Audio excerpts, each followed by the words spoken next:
Imagine this.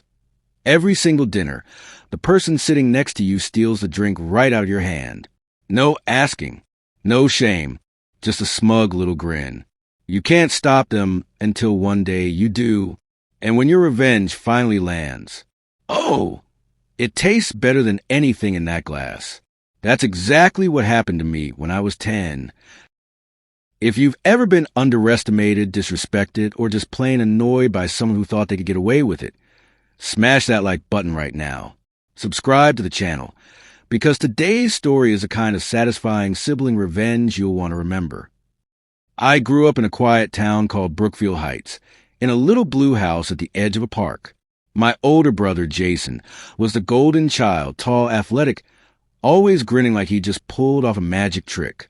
And for years, his favorite magic trick was stealing my drink at dinner. It started small. He'd finish his soda or water, glance over at mine, and, without breaking eye contact, slide my glass across the table and drink it. He'd smirk, dare me to complain. When I did, he'd shrug. What? You weren't drinking it. My parents thought it was typical sibling teasing. To me, it was constant little thefts, a daily reminder that what was mine didn't matter. I tried hiding my glass behind the salt shaker, covering it with my hand, even switching places at the table. Jason always found a way, and every time he did, my cheeks burned with frustration. I wasn't just thirsty, I was powerless. That powerlessness built up over weeks until it felt like a knot in my stomach. Then one afternoon, our nanny Clara noticed me glaring at Jason. She raised an eyebrow. "He's at it again?" she asked. I nodded. "You know," she said, "sometimes the best way to teach someone is to let them teach themselves." That's when the idea sparked. I spent that evening thinking like a tiny scientist. What's clear like water, safe to drink, but tastes absolutely horrible.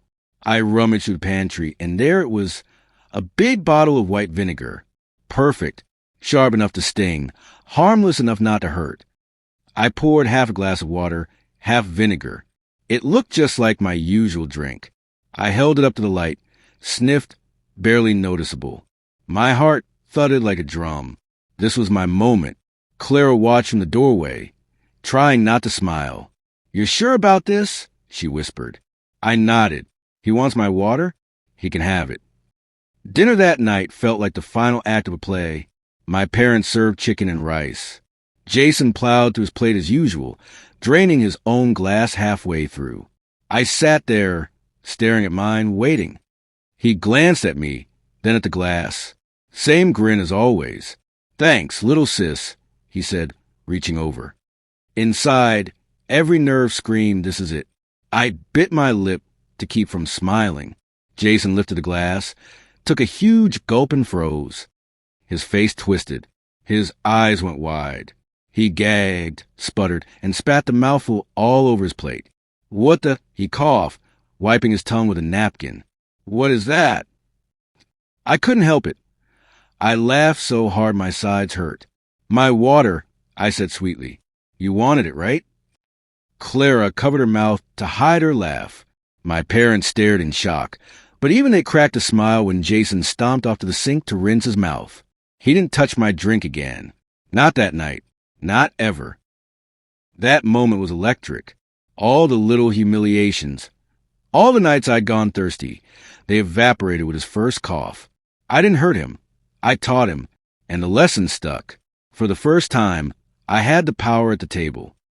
Looking back, it's funny how a tiny act of justice can feel monumental when you're a kid. But it taught me something bigger. Boundaries matter, and sometimes you have to be creative to make people respect them. If that story made you smile or gave you ideas for harmless revenge, hit the like button right now. Drop a comment about the pettiest but most satisfying payback you've ever seen. And of course, subscribe for more real stories of sweet, sweet karma delivered.